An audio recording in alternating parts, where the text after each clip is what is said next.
Everything my dog and I need to camp for the night is strapped to this e-bike, and we are headed into the forest to practice some bushcraft skills.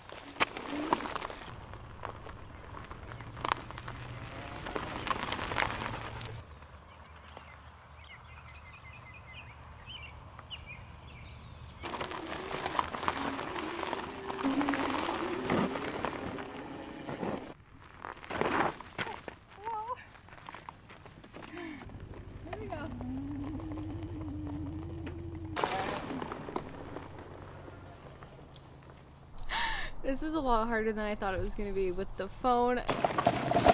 Oh! Yeah! I have no idea what the microphone is going to sound like. I didn't test it. This trail is rocky, hilly, and dusty. Woo!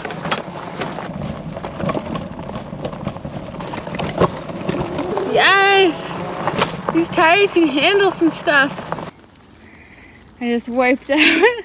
Luckily I was able to abort ship, but this thing is heavy to pick back up. I jumped off it as we were going down a hill. Okay. Oh.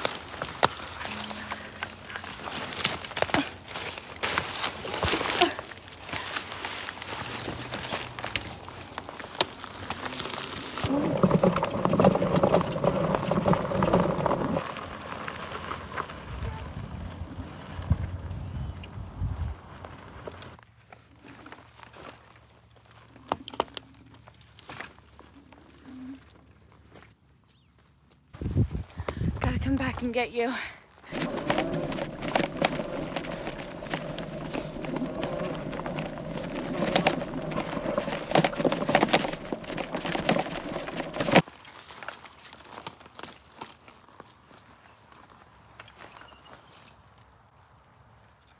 Good job.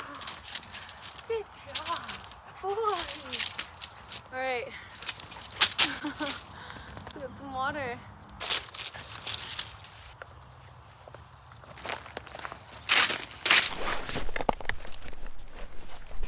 Okay, what's in there?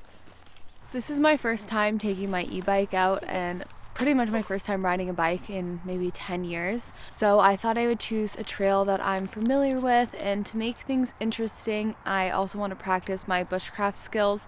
There's some cool YouTube videos I've been watching on how to make a bushcraft chair. I'll link the most helpful one I watched down below, but it's gonna snow in a couple months, and I definitely plan to do some winter bushcraft camping. So while it's still warm and I can still feel my fingers, I want to practice my knots and different skills. Before we get camp set up, I'm going to build a chair, I guess.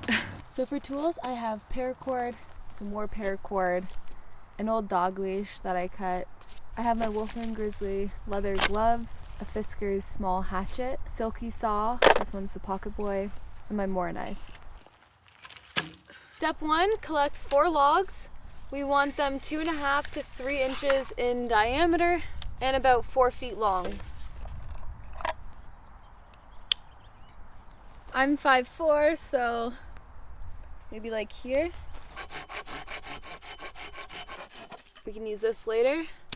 I just found some deadfall that's not rotten. You don't want to cut anything that's live and damage the ecosystem.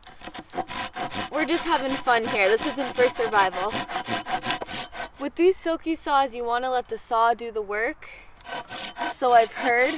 You don't have to put a ton of pressure on it, but just keep moving it back and forth. It's a good shoulder workout though.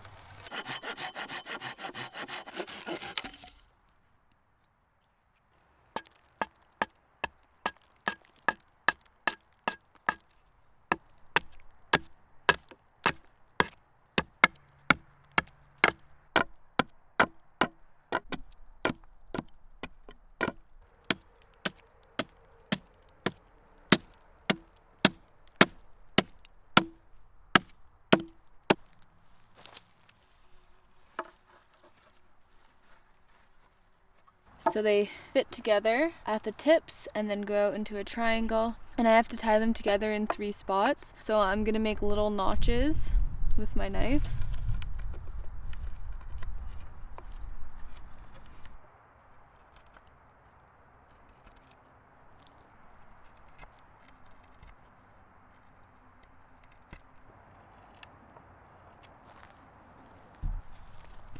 Oh, hello. Excuse me, can you move? So I tied one overhand knot. It's just a regular knot like you would tie your shoes with. And then you tie another overhand knot, but don't loop it all the way through. And you wrap your cord around the two things you want to tie. Pull your rope through the open loop.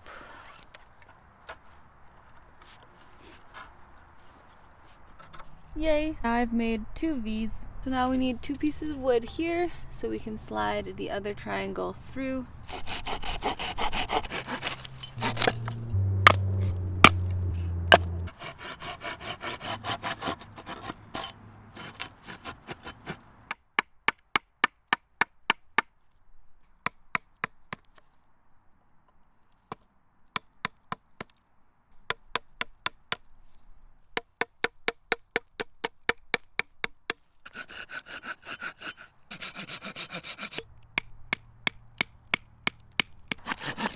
There we go.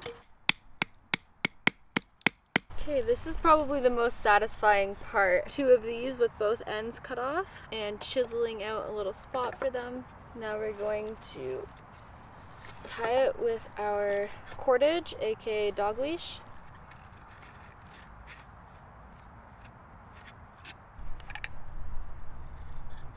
Kind of therapeutic. Been quite a nice way to waste the afternoon, although I don't think it's wasting any time. Learning a new skill, I think, is better than just watching TV. Of course, the TV that I watch is mostly YouTube, so you pretty much are learning a new skill every time you watch. You definitely need those moments where you can waste away hours binge watching TV, but when you're sick of doing that, maybe learn how to tie some knots. Make a chair. I had no idea how to do these knots up until yesterday when I was YouTubing how to do it. And I'm sticking with this one knot for every single one, but it seems to be doing the job so far. Knock on wood. I haven't sat on it yet. I'm almost out of dog leash. This is the last of it. It's a good way to not waste resources. I'm a bit of a hoarder when it comes to little things like that, throwing out packaging, and can always use the cardboard for fire. I ran out of dog leash, and instead of using more of my good paracord, I just cut off a strand and then pulled out the 7 separate strands that make up the one paracord in the nylon. Yes. Oh, cool. Okay, it's a lounger. We're almost there. We just have to finish the seat, which involves cutting logs to fit across.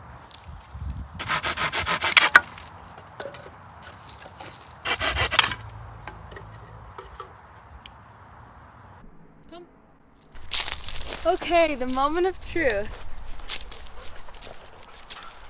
Oh, nice. Oh, you don't fit also. There you go. Really lean back in this thing. Now we just have to wait 5 hours until sunset. Oh, it holds the head nice. It's actually really hot today and there's not a lot of shaded spots on the trail, so we could unload our bike and do some exploring through the trails, but I think it's a little too hot for Kiro. I added a piece of wood behind as well, otherwise it had a little bit too much lean. All you need is a little saw, a hatchet, a knife, and some paracord, and you can pretty much make this in any forest with dry wood. Let me know what you guys thought of it. So the next bushcraft / survival skill I wanted to try out is something that helps get your bag off the ground. When the ground's super wet or muddy, just to be able to keep your bag off the ground. It's super simple and you can still access your bag while it's hung up. Well, that was a fun challenge and something I've never done before. I definitely want to do more of these, so let me know what you guys would want to see me build next. Leave some suggestions down below. It's really hot, so we're just going to take it easy today. And we'll see you next week. I will be in a different country doing a 2.5 week hike. Quick shout out to my Instagram if you want daily updates there. Otherwise, we'll see you next week. Okay, this hill is the worst part of this trail. This is not a mountain bike. Oh, it's kind of like skiing. When you start to get nervous is when it all falls apart. And you gotta keep the wheels straight. This thing does not turn quick. But honestly, amazing if you lived in the UK and you had a lot of rail trails or flat gravel paths. Woo! Oh, oh.